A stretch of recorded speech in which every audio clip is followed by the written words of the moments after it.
Ya estamos transmitiendo. No sé si ya pudieron. ¿Quieren ver? No. Ok. Bueno. Pero bueno, eso está bien. Así no puedes probar. Bueno. Probando. Sí, se escucha. Sí, acá. ¿Se escucha? A ver, espérenme para arriba. Ahí está. Bueno. Sí. Bueno. Como salón. Ese no. Mira, bueno, soy bien.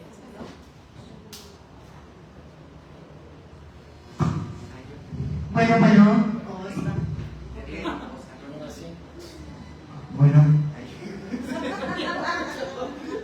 Perdón conmigo. Pues buenas tardes, en nombre de Asheli, tanto el sello H Literatura. Pues es una alegría estar aquí, porque Collante Balcánico aterrizó en enero y estamos en casi julio, entonces es la primera presentación aquí en la Ciudad de México y hoy me hace muy feliz contar con la presencia, por supuesto, de nuestra querida Rayo, que es una gran autora, súper prolífica, con una energía vital que yo estoy asombradísima y pues que ha sido un honor conocerla. Y por otro lado, contar con la presencia también para platicar esta tarde de nuestra querida Tamara Trotter, también una gran escritora, que si no la han leído, seguro que están sus libros. Así que acabando esta presentación, tanto de Rayo como de Tamara, de Sophie Goldberg, que acaba de llegar, de la Mara Orihuela, pues les a todos bienvenidísimos a leer a estas... Aprovechando. Exacto, a estas grandes autoras para disfrutar la tarde. Entonces yo nada más, antes de cederle la palabra a Tamara, decir que Coyote Balcánico yo creo que está cruzada por un halo muy místico, ¿no? Entre Nahual, entre la bruja, pero también Eloísa, también Garpo, también todos los personajes que van construyendo esa gran historia, ¿no? Que te mantiene en vilo y que no sabes muy bien cómo va a resultar, ¿no? Y que vas amando y odiando a Darko en todo momento y en cada página, pero creo que la literatura hace eso, ¿no? Que te mueve siempre las vísceras y las emociones. Así que muchas gracias por estar aquí, gracias a Un Lugar de la Mancha por prestarnos este hermoso espacio y por supuesto Tamara y Rayo, así que Tamara, te cedo la palabra. Gracias, no sé si quieres empezar. Gracias, Fer. ¿Quieres empezar tú o ya empieza? Listo. Bueno, primero, cuando Rayo me buscó y me dijo, oye, me encantaría que presentes, yo ya había leído Coyote Balcánico, ya me tenía metida en sus fauces, y cuando Rayo me dijo, me gustaría que presentes, la verdad, este honor que me dio me conmovió muchísimo, me emocionó muchísimo, porque en primer lugar quiero y admiro a Rayo muchísimo, pero luego el Coyote, pues sí, me conquistó, me mordió, me desgarró a ratos.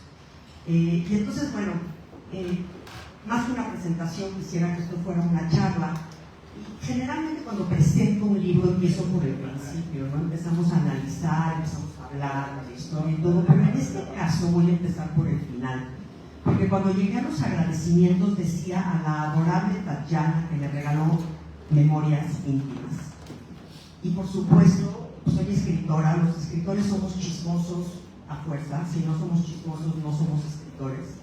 Y me gusta conocer la pequeña historia tras bambalinas, quién qué, con qué. Y de pronto se me aparece Tatiana y quisiera preguntarte un poco, Rayo, ¿qué con Tatiana?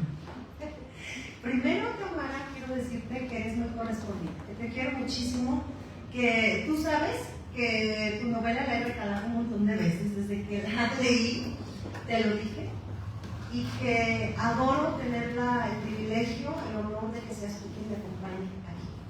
Quiero también agradecer a todos los que están aquí presentes, me llenan los ojos y el espíritu ver caras de personas que quiero tanto, y siguen llegando más personas que quiero tanto, ¿verdad? Entonces estoy muy emocionada de verlos porque siento mucho cariño en esta sala, en esta noche, y eso me llena el corazón muchísimo.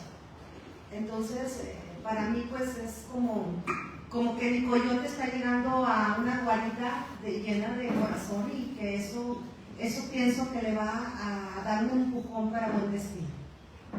También quiero agradecer muchísimo haber Sin Ibero no hubiera sido posible esta aventura y por confiar en el Coyote, por confiar en mí, por acompañarme en estos años tan difíciles, por estar conmigo hombro con hombro, por estarme dando ánimos durante esta época tan complicada de mi vida. Yo te agradezco de corazón que no me hayas abandonado. Y quiero agradecerte a ti, Fer, también muchísimo por estar pues conmigo y a mis amigas que quiero tanto, que como les decía hace rato, no hay que confiar en ellas, no son confiables, están medias locas, pero que las adoro. Y ellas saben quiénes son porque acaban de llegar. Entonces, para mí es un gozo que podamos estar aquí. A mis hijas de la pandemia, ya vi llegar a mi Sofi, mi Tam y todas las demás que me han estado enviando mensajes tan hermosos y que sé que van a estar acompañando. A Cristi, que tenemos que hacer esa traducción en arameo pendiente, que también nunca me ha abandonado y que siempre me estaba apoyando, mi querida Cristi.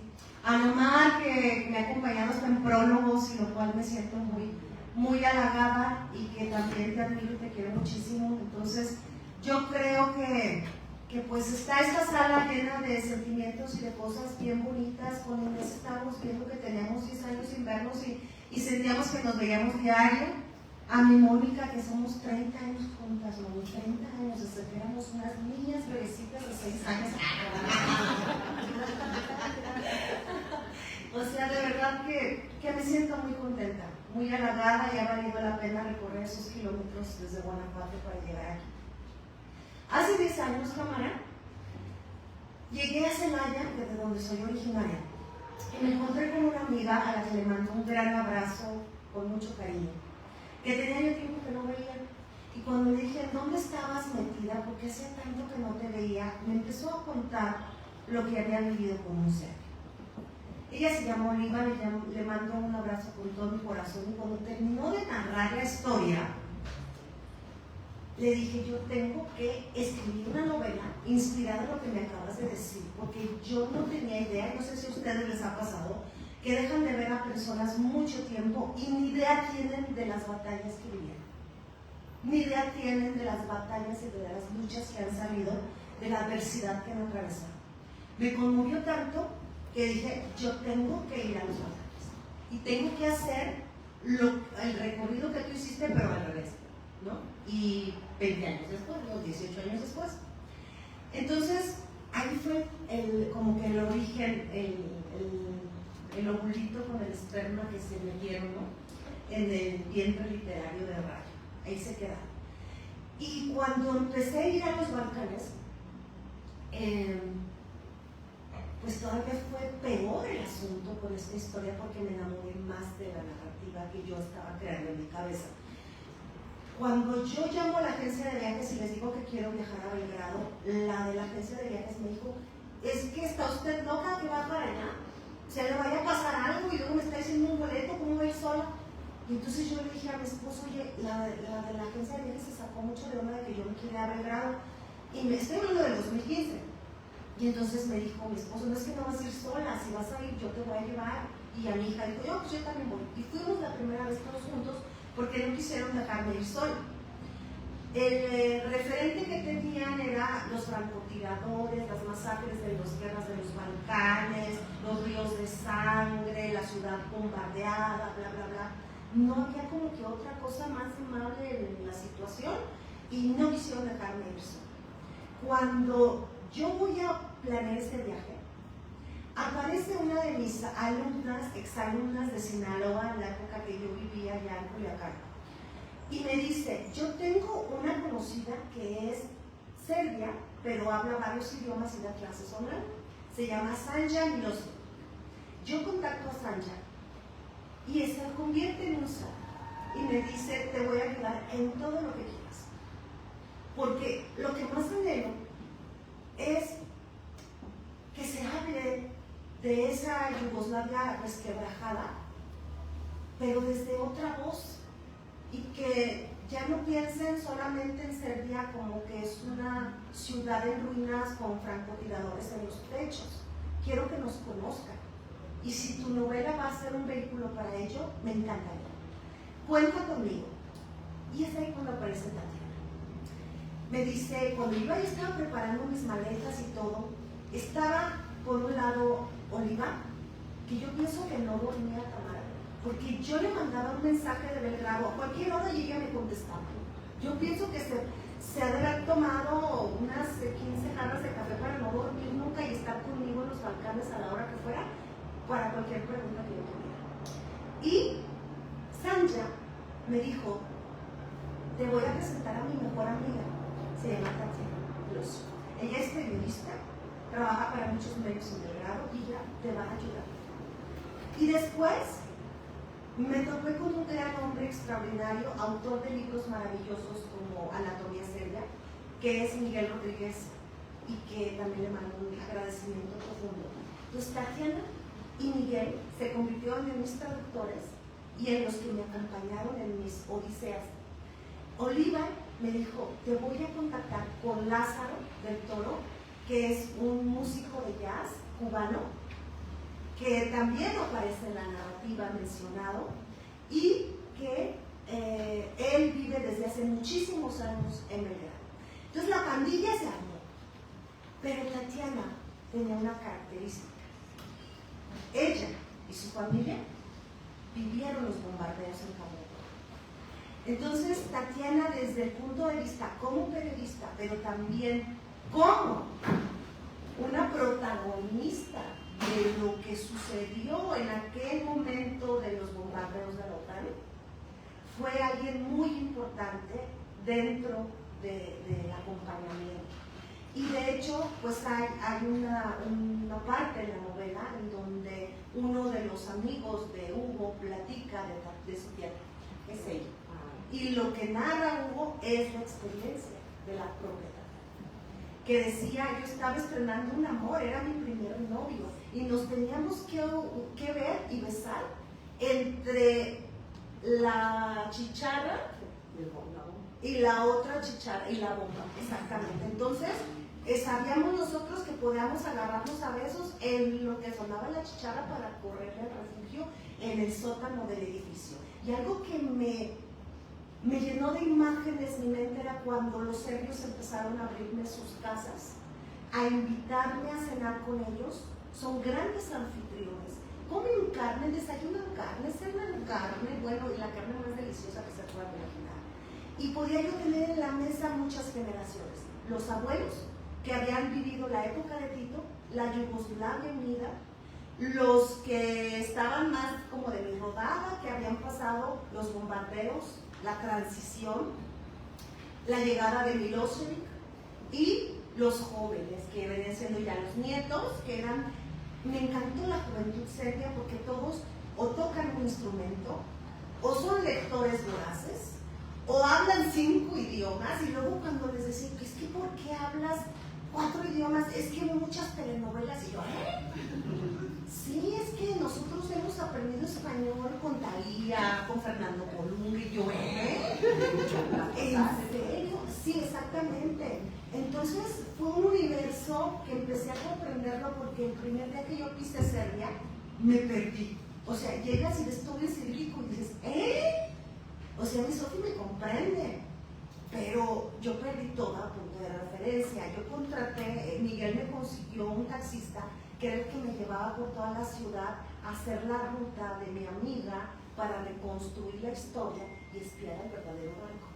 Y entonces yo le decía, Mosha, era un serbio de 2 metros, porque para empezar todos los serbios eran inmensos. Yo era un enano milituriense corriendo por mi grado, todos hasta acá, ¿no? Yo a todos les hablaba al chile, a todos, grandísimos, y a todos para arriba los veía. ¿Y cuánto mides? 2'10", ¿cuánto mides? 2'5", ay caramba, ¿no? Y así estaba mi taxista. Y decía, Mosha, pero ¿por qué hablas turco? ¿Por qué hablas inglés? ¿Por qué hablas español? Es que veo mucha telenovela, aprendo en la televisión los idiomas. Pues a él le tomaba la foto de la calle y se le enseñaba, porque como estaba en cirílico, y entonces él ya veía la foto y decía, sí, y ya íbamos, ¿no? Entonces estaba todo y tomé fotos de todo para que me entendieran qué era lo que querían, o pedir, o comer, o ir, todo, porque el cirílico pues abrió un universo que yo no entendía nada. En todo esto, Tatiana fue una gran protagonista. Y si ella va a ver este en vivo, porque siempre está pendiente de seguirnos en redes, siempre sabe que le digo muy agradecida y que las historias de su familia, de su intimidad dolorosa, porque el haber vivido esa guerra, vivido ese bombardeo y todo, si algo se me ha quedado impregnado esa imagen, es cuando me decían en las familias serias, me decían, por favor, que en esta historia que tú escribas tengan una nueva imagen de nosotros y que los serbios, que sientan que nosotros los serbios les decimos, vengan, sean bienvenidos, conózcanos de veras. Qué bonito. Pero bueno, no. Sí, bueno. ¿Está? Bueno. Sí. No. Bueno.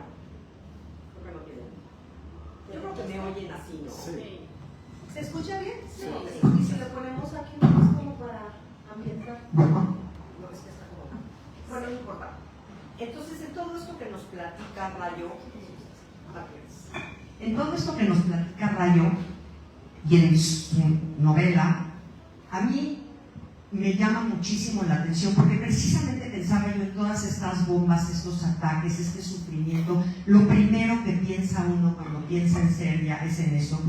Y luego decimos, pues también lo primero que piensan en otros países de México son colgados en el puente. No es cierto, no, esa no es nuestra realidad. Pero lo que encontré que salva al principio tanto la historia como a Serbia es la poesía. Y entonces supe que Salvador Pérez Melesio es el poeta, porque yo empecé a leer estos poemas y dije, wow, Rayo. Además de todo, porque es todo esta mujer, como podrán verlo, es poeta, ¿no? Estos poemas maravillosos. Y luego supe que Salvador Pérez Melesio es el creador de estos poemas y quiero que nos hables un poco de esta poesía. Mejor se las leo. Salvador Pérez Melesio fue nuestro profesor de Mónica y mío en la preparatoria. Salvador Pérez Melesio es un hombre que escribe espectacularmente. Salvador Pérez Melesio siento que es una pluma poco valorada, poco aprovechada, que necesito que lo vea y necesito que lo conozca. Lo quiero muchísimo, lo respeto muchísimo. Él me ha enseñado en muchas ocasiones. Es despiadado revisando textos, pero es un hombre del que he aprendido muchísimo. Y su poesía para mí me parece fabulosa. Entonces, en el momento en que decido que María, la mejor amiga de la protagonista, Luisa, le tiene que regalar un libro de poesía, porque la poesía tiene que ser salvadora, en Coyote Balcánico van a encontrar la música y la poesía como esas grandes compañeras de los protagonistas para encontrar su refugio y su esperanza. Eloísa con su Teponaztli, ¿no? Con sus poemas de Salvador Pérez Melesio. Entonces, en lugar de ponerme a hacer el ridículo escribiendo poemas que no sé hacer, y en lugar de agarrar los tradicionales de toda la vida, quise darle un reconocimiento a mi gran maestro y le pedí que me regalara poemas para yo plasmarlos. Y Salvador Pérez Melesio tiene un poema larguísimo, enorme, precioso, que se llama Nostalgia por el dolor, y que cuando lo leí dije, esto es Darko y Eloísa, ¿no? Esto es del tamaño de la intensidad de los protagonistas, y se los voy a leer para que vean lo que dice Tamara, que es verdad. Extrañé a María, sus dichos rebeldes, su claridad imprudente. Saqué del cajón de mi buró el libro de poemas que me regaló. Iluminada por la luz de una lámpara, me sumergí en la lectura de la poesía de Salvador Pérez Melesio. Mis ojos conocían el camino, me guiaron hacia uno de mis poemas predilectos, La nostalgia por el dolor. Fuimos plañideras de soledades compartidas en el club de los corazones agraviados, crisol de vísceras heridas, borbotones de sangre y lágrimas, rosario de querellas y lamentos, cartera de cuentas por cobrar, miradas sumidas en ojeras profundas, ego liliputiense, así van quemándonos las venas, desconfianza felina, tranquilidad ultrajada, noche sin sueño, ahora sin mañana, risa sin alegría, llanto, mucho llanto. ¿Qué pueden hacer ante eso? Son palabras poderosísimas y que definitivamente estaban del tamaño de la intensidad del abandono de estos dos seres que habían vivido una pasión tan arrebatadora, ¿no? Entonces, es un gusto que me preguntes eso, Tamara, te lo agradezco desde el corazón porque no quiero que ninguna presentación pase sin que yo mencione al gran poeta guanajuatense, celayense, Salvador Pérez Merecio, que le mando un aplauso.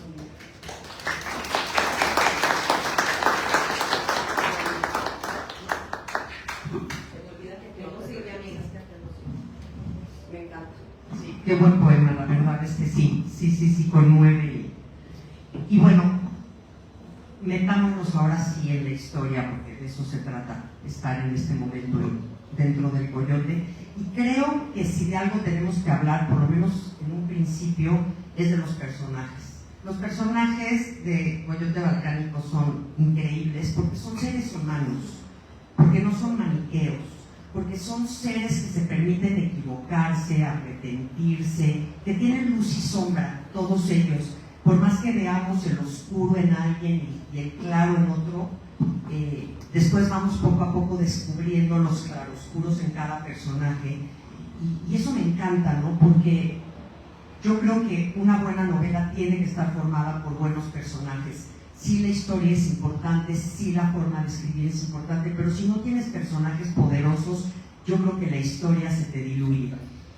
Aquí cada uno de los personajes, los importantes, todos yo creo, pero sobre todo los principales, hacen este viaje del héroe del que habla tanto la teoría literaria, ¿no? Este viaje del héroe que empieza con una persona en un momento de su vida y empieza a transitar distintos momentos, cae, se mete en lugares muy oscuros. Estos lugares muy oscuros, en el momento en el que el personaje logra salir, sale transformado y nosotros como lectores nos vamos transformando con ellos. Y me parece fascinante lo que sucede. Y por supuesto los primeros dos personajes que a mí me rebotaron, pues obviamente son Darko y Federico. Nuestra personaja empieza, pues no les quiero echar a perder la novela ni voy a hacerlo, pero entonces están Darko y Federico. Y me preguntaba yo, porque en algún momento dije, es que Darko está muy apetecible, ¿no? O sea, como que sí se antoja decir, dejo todo y me voy con Darko. Y de pronto Federico, pues, es un ser humano muy especial, muy sólido, ¿Con quién te quedabas? Pero te voy a hacer otra pregunta. ¿Con quién te quedabas? No sé porque te conozco y quizá yo sé la respuesta, pero ¿con quién quisieras que se quede tu hija? Mira, hace rato estaba platicando con una lectora y le decía que me sorprende cómo me escriben las lectoras por Instagram o Facebook y me dicen: yo me casé con Federico, pero quiero un Darko. ¿Quién las entiende, pues? Porque Federico, de alguna manera, es lo que supuestamente quisiéramos todos. Pero me estoy sorprendiendo y me estoy dando cuenta que no. O sea, creo que yo en mi vida pues he sido muy noviera, ¿verdad? He sido muy noviera. Y creo que tuve varios Federicos y varios Darkos, pero creo que al final del camino, ¿se escucha? ¿Este se escucha bien? Creo que al final del camino, pues me quedé con... al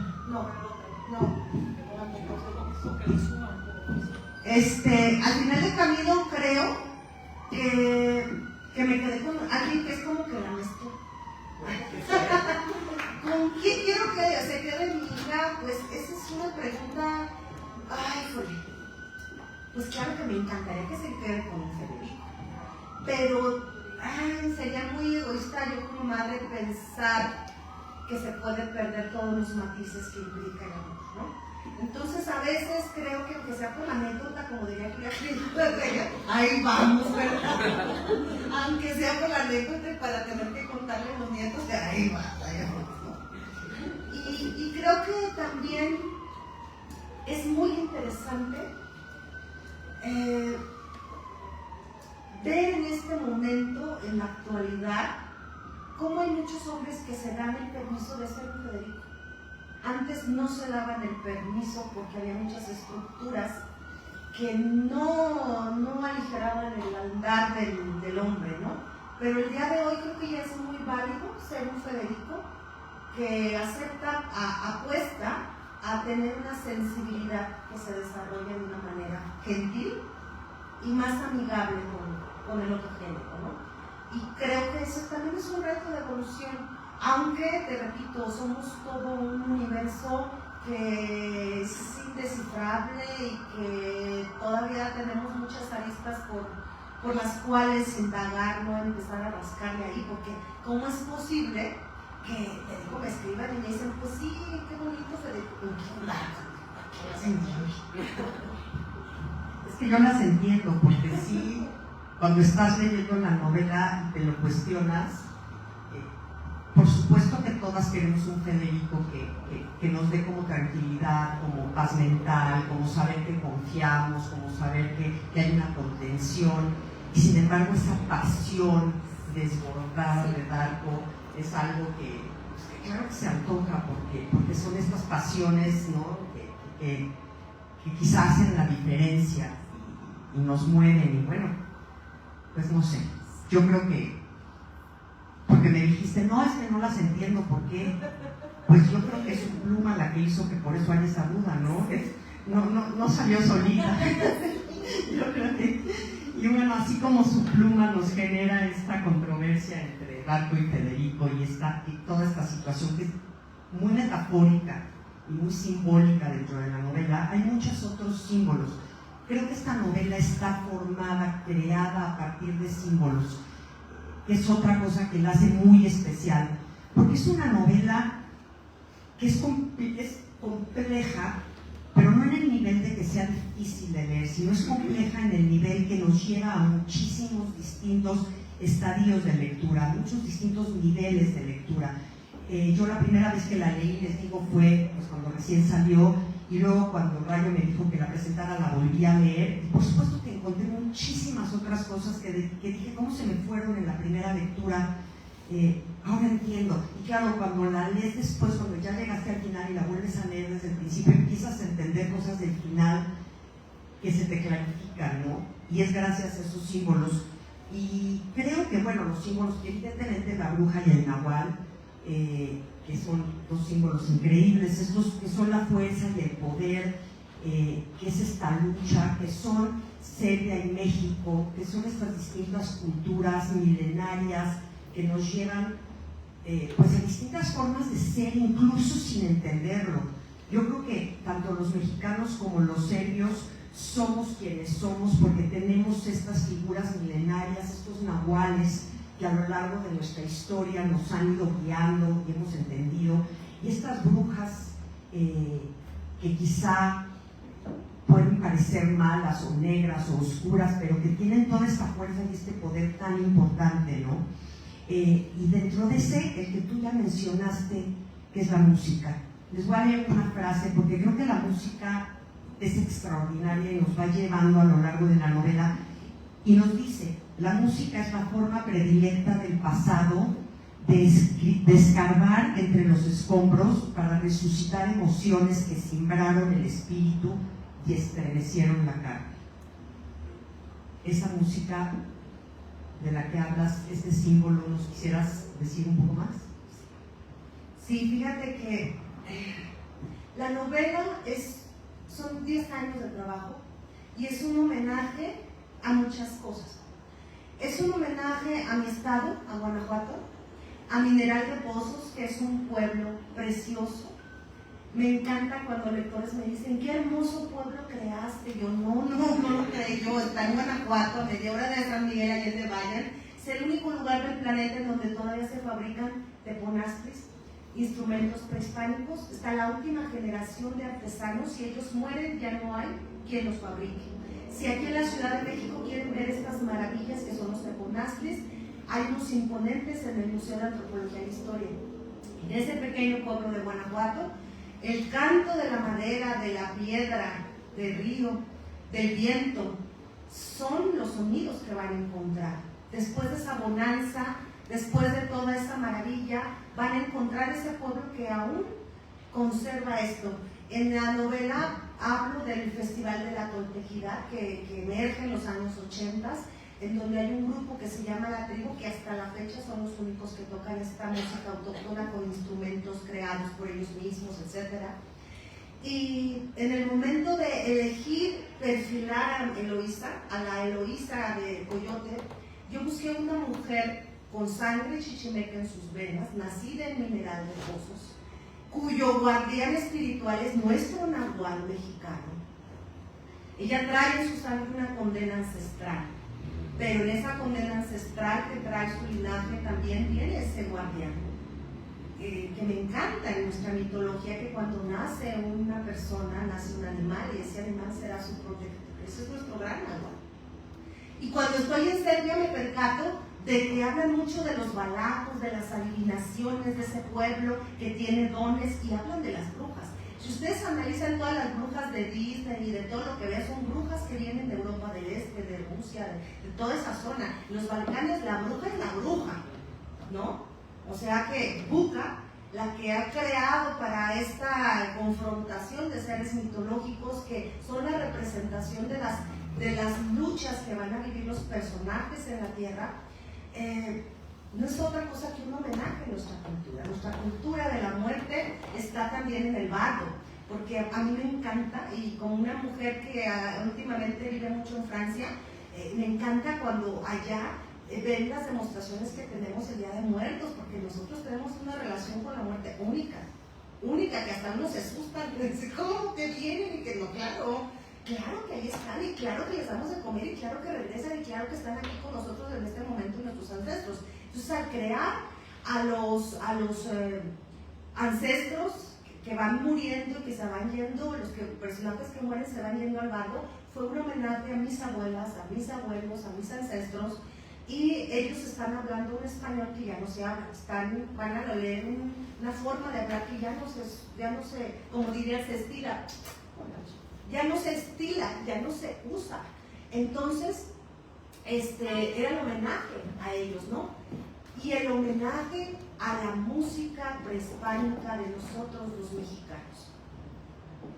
Es hermosísimo para mí que gente me escribe y me dicen, ¿dónde venden los teponaztlis? Quiero uno para aprender a tocarlo como Eloísa. Qué gusto será que vaya la gente después de la novela a Mineral de Pozos y a esos pobres artesanos, y digo pobres porque de verdad que venden un teponaztli cada avenida de Obispo, vayan y les compren y que tengan que producir más. Y qué bonito sería que alguien el día de mañana lea esta novela, le toque el corazón la música del teponaztli, que investigue y escuche a La Tribu, a Antonio Cepeda, a muchos de los grandes músicos, que vaya a escuchar a Juan Suárez y a los músicos de Pozos, que vaya al Festival de la Toltequidad, que es el 19 de julio, que todavía existe, que todavía va a ir La Tribu, que por cierto vamos a presentar el Coyote allí en el Festival de la Toltequidad. Y entonces es un homenaje a mi cultura, a mis tradiciones, a mi manera de crecer y de escuchar esas historias. Las historias de Pozos, del diablo que se columpia y todo eso, me las contaron los viejos de Pozos, sentada en una piedra junto a un huizache, tragándome una nieve de tuna, o si no, por videollamadas, en la pandemia, ¿no? Con Juan, y cuéntame de niño, qué te decía tu abuelo, cómo era el pueblo. Todo eso son las voces de ellos, ¿no? Entonces, también lo mismo que hice allá en Serbia, lo hice acá, en mi tierra. Y yo, en el año 1994, una de mis tesis para titularme fue sobre la misión chichimeca, ese pueblo, y son los últimos que quedan allí en la misión, pues son los últimos chichimecas puros que existen. Entonces, quería crear todas estas imágenes y estas situaciones como muchos homenajes. Por eso es que la música es algo muy... De hecho, hay un capítulo que es soundtrack, ¿no? Que es cuando es la gran lucha del nahual contra la bruja, que la va a representar Eloísa en su vida. Y ese se llama soundtrack precisamente porque la música es la gran compañera de Eloísa en los tiempos en que viene la gran travesía, ¿no? de su espíritu y todo el gran dolor que va a vivir. Y los invito a que también cuando lo lean, pues también lo escuchen. Este no funcionó, sí. Bueno, ¿se escucha? Perfecto. Ya. Perfecto. Y ya mencionaste algo muy importante ahorita, porque justo ese bardo, que es increíble en la novela, porque escuchaba hablar a estos abuelos, a estos ancestros, y yo decía, qué increíble que Rayo está logrando mantener vivos a los muertos, y que los muertos están acompañando a los vivos personajes de la novela para que puedan seguir viviendo, ¿no? Porque esto es divino, porque además la forma en la que hablan y las cosas que dicen y la abuela, o sea, es lo máximo, Brígida. O sea, de verdad, hay momentos en que dice unas frases contundentes, maravillosas, y yo decía, el bardo es un poco una lucha de Rayo, de Eloísa, pero de Rayo en contra del olvido, en contra de decir, no nos podemos olvidar de dónde venimos, porque en el momento en el que dejemos esas raíces y en ese lugar de donde venimos, en ese momento sí lo vamos a perder todo. Eloísa quizá hay momentos en los que siente que pierde todo, en los que siente que una enorme traición, en los que siente todo lo que pasa, en los que incluso Soran, su hijo, ¿no? Siente que lo está perdiendo de momentos, pero hay este bardo, y hay una frase que adoré, que la tengo marcadísima en mi libro, que dice, el olvido es una alucinación, un destino utópico al que nunca se llega. Esta alucinación, este olvido, Rayo, háblanos de él. ¿A poco no sería bonito que sucediera así? Que ahorita estén aquí todos ellos con nosotros. Todos los aquí presentes tenemos difuntos, a los que amamos entrañablemente, ¿sí o no? ¿A poco no sería bien bonito que estén ahí ahorita ellos?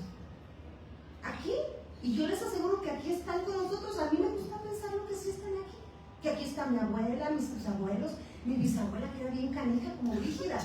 Cuando mi mamá leyó un libro, para eso yo estaba en París, y me manda un mensaje mi mamá, y me dice, María del Rayo, ¿me puedes hablar? O sea, a mí me dice Rayo.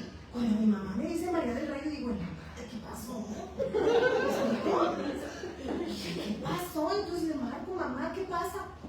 Acabo de terminar tu coyote. Y yo, Madre Santa, porque mi mamá, los 10 libros que ha escrito, y está bien bonito, y Madre Santísima, y me dice, María del Rayo, háblame. Y yo dije, ¿qué pasó? Mamá, ¿qué pasa? Acabo de terminar tu coyote, y estoy llore y llore, porque es lo más hermoso que has escrito en toda tu vida, mi hermano. Y me dijo, está tu abuela hablando. Y dije, verás, así era mi abuela, ¿no?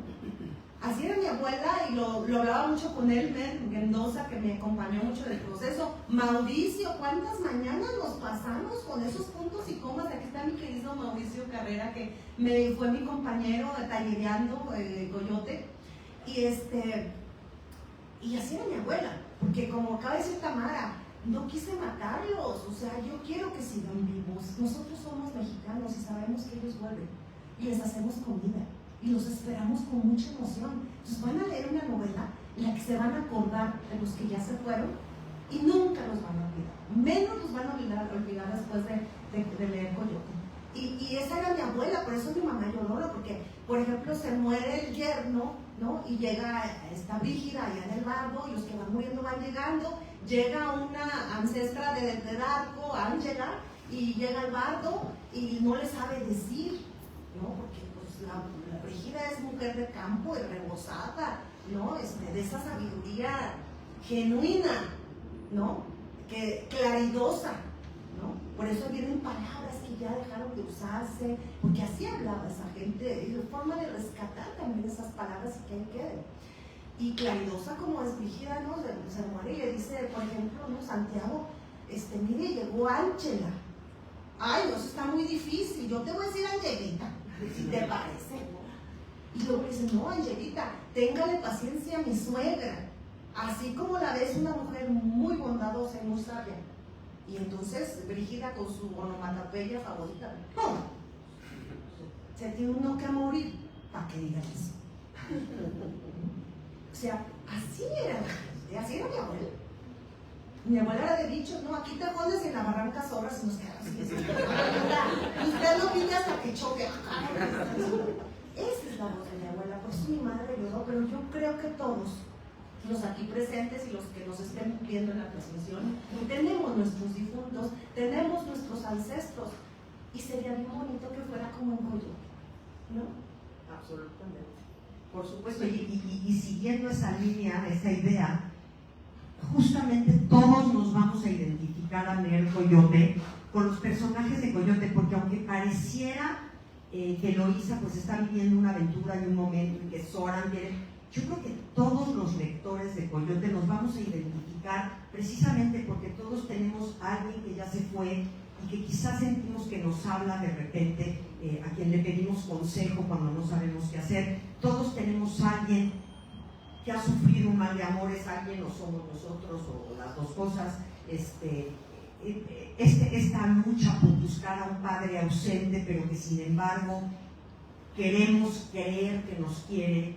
Esta lucha por una madre que tiene que dejar en libertad a un hijo porque no lo puede, porque si lo trata de mantener atado, ahí sí se le va a ir de verdad. Estos amores, no, es una novela en la que nos vamos a identificar absolutamente todos con muchísimas de las situaciones de los personajes, de los momentos, sobre todo de las emociones. Y obviamente con el Coyote, ¿no? Porque yo, cuando empecé a leer la novela, me preguntaba un poco por qué se llama Coyote Balcánico. El balcánico pues queda más claro, pero después el coyote, y me doy cuenta que el coyote es un animal muy inteligente, muy hábil, muy poderoso, pero que además es el único animal, creo, no estoy segura, pero creo haber leído que no se puede domesticar jamás. Así es. El único can, eso ahorita que me hacían la entrevista para el podcast me decían eso. Oye, es que el coyote es el único can que no se ha domesticado. Pues hay hasta un pasaje en donde, cuando ya empieza el viaje del hijo con el padre, que le dice Zoran, ¿no? Que Zoran es nuestro coyote, ¿no? Que tiene la sangre chichimeca y la sangre eslava. Y cuando aparece Zoran, va a aparecer ese gran viaje del lector hacia las profundidades de las emociones que vive un hijo cuando lo abandona, ¿no? Y claro que después de escribir cuando mamá lastima y cuando papá lastima, tenía yo que escribir una novela. Y es cuando le pregunta a Zoran, le dices, papá, ¿es que sabías que el coyote es el animal favorito de mi mamá? Y dijo, sí. ¿Y tú sabías que el coyote nunca se domestica? Y voltea a dar, pues le dice, igual que tu madre. Igual que nuestra madre. Por supuesto, sí, claro, ya queda, finalmente queda, porque es una novela que queda muy redonda, que quizá en un principio, porque tiene muchas voces, muchas tipografías, muchos momentos históricos, ¿no? Va desde 1997 hasta el 2018, entonces cubre muchísimos años, lugares, viajes, momentos. Hay un momento en el que yo creo que como lector requiere de nuestra inteligencia y de nuestro compromiso como lectores. No nos los da masticadito y a la boca, gracias a Dios, se lo agradecemos muchísimo a Rayo, son horribles esos libros. Y entonces, bueno, este coyote balcánico, Zoran, que es Zoran, pero al mismo tiempo Eloísa tiene su coyote, pero al mismo tiempo Darko tiene su coyote, y al mismo tiempo creo que cada uno de los lectores nos vamos subiendo en uno de nuestros propios coyotes y lo vamos descubriendo, y al final de la novela nos vamos a quedar muy conmovidos y muy agradecidos con Rayo por habernos regalado a nuestro propio coyote. Y creo que eso es algo que se tiene que aplaudir para esta gran escritora. Muchas gracias, Ana. Muchas de las preguntas de parte de ustedes. Yo te agradezco de corazón tus palabras. Mira, me puse, oye, así como pollito, así sin plumas. Y gracias a Viva por contarme su historia, gracias a toda la gente involucrada, porque son muchísimas personas detrás de esta historia que se cuentan. Yo sé que la historia de amor entre un hombre y una mujer de diferente cultura se ha contado muchas veces. Yo sé que la historia de un hijo que es producto de una historia de amor desafortunada se ha contado muchas veces. Yo sé que la historia de un hijo que es abandonado por su padre o maltratado por su padre se ha contado muchas veces y todos los días tristemente pasa. Pero lo que yo quería es contar estas historias como nadie lo ha hecho, de una manera muy única, con mucha conciencia de lo importante que es que cada uno de nosotros nos cuestionemos de qué historia de amor venimos, porque eso es lo que logra el Coyote Balcánico, conocer la historia de amor de sus padres. Y creo que todos, aunque después se hayan terminado agarrando de la greña y odiándose, todos los seres humanos provenimos de un instante de amor maravilloso, en que por mucho tiempo, por un instante, a los seres humanos no veían nada más hermoso que el otro. Aunque después ya se hayan acabado las mariposas y los fuegos artificiales, otros los conservamos hasta la fecha, pero cada uno de nosotros. Y ha sido bien bonito que la gente que termina de leer Coyote me diga, fíjate que me pusiste a pensar en cómo se conocieron mis papás, y luego me regalan cosas bien bonitas. Una señora me decía, me pusiste a preguntarles, yo cerré el libro y me dije, yo no sé por qué mis papás estuvieron juntos, porque como se divorciaron cuando yo tenía 3 años, nunca supe por qué carajos habían estado juntos. Hasta que terminé de leer tu novela y teniendo yo 48 años, se me ocurrió sentarme con mi mamá y decirle, oye, antes de que te enamoras, cuéntame, ¿por qué te enamoraste así de mi papá? Y que me empieza a decir, lo conocí en una fiesta de disfraces. ¡Qué barbaridad! Y empezó, dije, no me sigas contando, que ya me están dando ganas de escribir otra novela. Eso es lo que los invito también, a que investiguen, que averigüen ese origen amoroso y ese instante de profunda pasión y amor que generaron que existiéramos. ¿Vale? Gracias y damos paso a nuestras preguntas. Gracias, Tamara, de corazón. Gracias, Tamara. Gracias,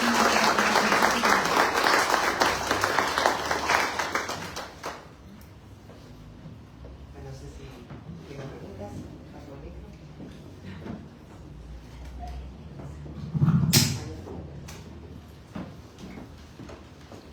Siempre el primero que se anima se le agradece mucho. Sí, por favor. Hola, Roya, buenas tardes. Pues, abajo, Aquí estamos, a la orden. no he leído tu libro, ¿verdad? Pero me llamó la atención una cosa que acabas de decir hace un momento. Hablaste de papá que abandona, papá que golpea, papá que maltrata. El día de hoy no te parece un estereotipo demasiado fuerte, porque tenemos una bola de mamás que son unas camisas que los zapatos. Sí, Y abandonan y maltratan. sí, claro. Y además, la mamá tiene la característica de maltratar mucho. Sí, yo creo que una cosa que mencioné también fue que antes de escribir este libro, vengo de escribir, por ejemplo, un libro muy poderoso, que es Cuando mamá lastima, ¿no? Entonces ese libro creo que fue uno de los pilares para que yo tocara este tipo de experiencias ¿no? Y desafortunadamente, aunque sea estereotipo, sigue sucediendo. Es algo que lo he platicado últimamente mucho porque estamos trabajando en las nuevas ediciones de Cuando mamá lastima y de Cuando papá lastima. Y la gente lee mis libros e inmediatamente va a buscarme a Instagram o a Facebook o donde tengo posibilidad de recibir.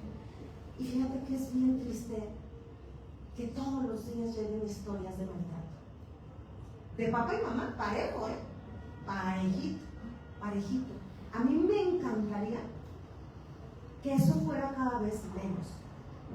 Hace rato me preguntaba una persona que qué diferencia veía hace 10 años en las heridas que provoca papá y mamá a las que ahorita me están llegando. Les comentaba que hace 10 años todavía no me contaban tanto experiencias como las que ahorita me llegan, que son que tienen mucho que ver con la vida digital, ¿no?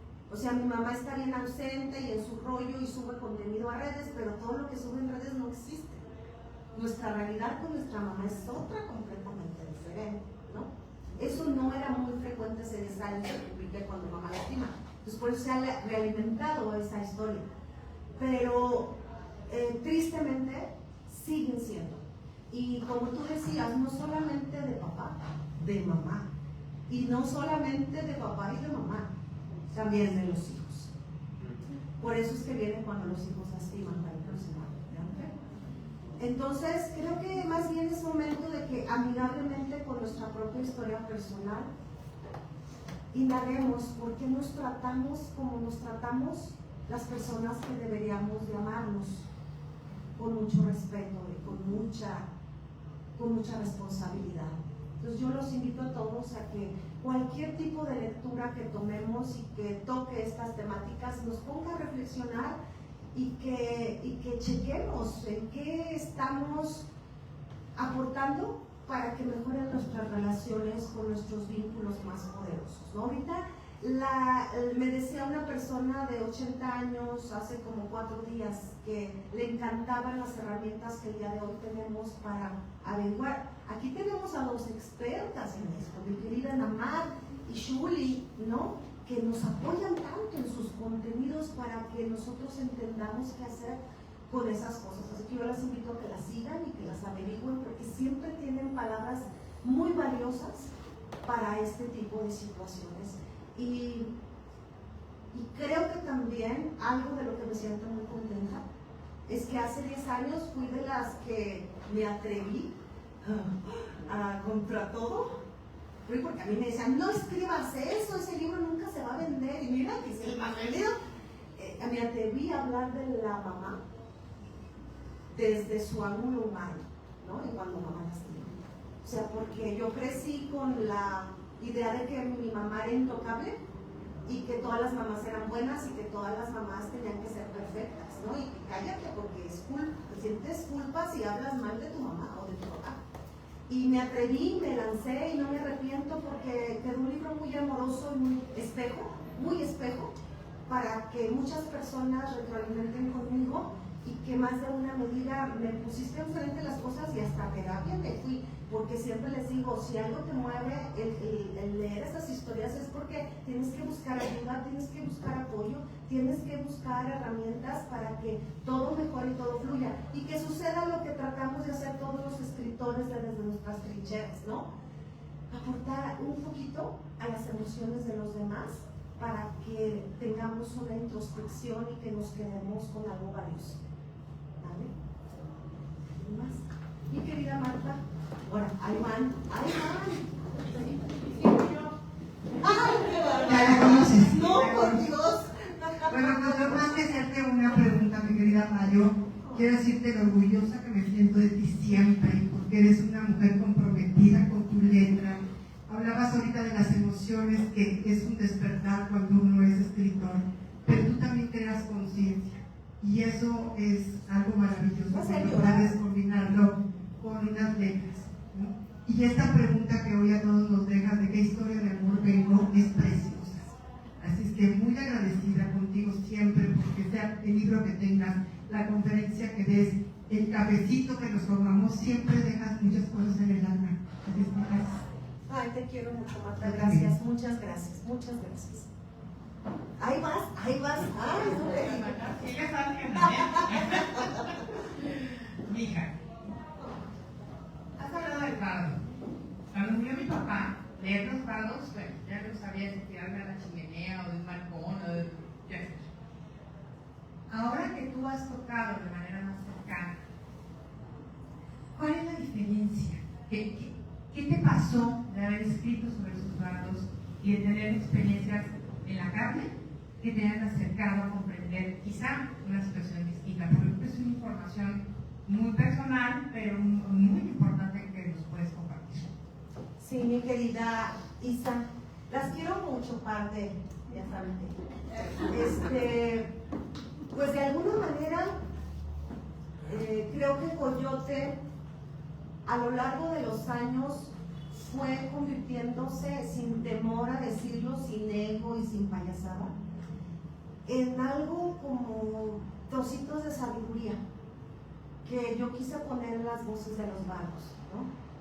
Porque de alguna manera todas las experiencias de dolor que he vivido han dejado alguna enseñanza.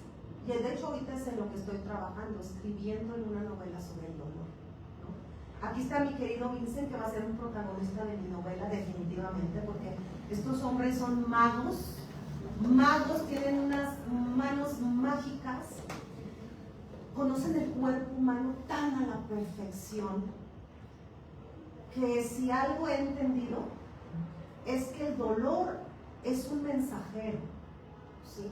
es un mensajero desde muchas trincheras. En estos últimos 3 años de mi vida yo he conocido mi cuerpo como nunca pensé que lo iba a conocer. Se ríen en París mis osteópatas cuando llego y les digo, es que sí, yo creo que hay que comenzar a revisar detrás del esfenoides o del etmoides para después pasarnos a la... Yo pienso que en la C4, C5 y se queda ¿what?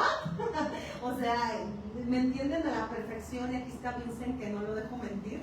Me dicen, ya sabe bien cómo está el rollo, porque el dolor me ha llevado a conocer mi cuerpo y cómo funciona y a tener una conciencia de él. Y de la misma manera que en el cuerpo, al habitar tanto dolor físico, he aprendido a conocerlo, el habitar dolores emocionales es lo que me ha llevado a la forma que tengo de escribir, ¿no? Y tú lo sabes, mi querida Elsa. Entonces, yo que en estos años tuve tanto miedo de morir, tenía que acudir al bardo, ¿no? Porque en el bardo, y además fueron años de pérdidas, se fueron personas que yo, al bardo, personas que yo amaba entrañablemente, ¿no? 2 mujeres muy valiosas en mi vida, como fue Genevieve y como fue Guadalupe, ¿no? Que fueron 2 de mis grandes pilares emocionales en el fuego. Híjole, las extraño horrores, ¿no? Genevieve siempre quiso verme francesa y el día que me dieron la nacionalidad la extrañé horrores. Y mi abuela siempre quiso que escribiera un personaje como ella, ya no le tocó verlo. Entonces quiero yo imaginar que sí está ahí. Yo creo que por eso Eloísa es tan poderosa como personaje, porque es esa mujer digna y valiente que atraviesa por dolores tremendos y que después voltea y sonríe y dice, se puede, ¿no? Y es una forma de agradecerle a la vida que estoy aquí, que estoy con ustedes, que ya me duele menos todo y que quiero seguir adelante, ¿no? Pero sí, como te decía, yo creo que y contigo lo hemos visto también en tu literatura, mi querida Isa, ¿no? O sea, la falta que nos hacen los que se han ido y la manera que todos tenemos tan distinta y tan única de enfrentar los duelos y de convertir esos duelos en una parte muy fuerte de nosotros. Te quiero. ¿Alguien más? Pero ya no me hagan chillar. Pues si no hay más, agradecerles a ustedes por esta tarde, a Tamara Rayo por esta velada, por estas palabras, y yo creo que sí nos deja conmovidos inevitablemente escucharlas. Espero que disfruten la noche. Aquí va Rayo, firmas, abrazos, fotos, libros, todo, y gracias otra vez.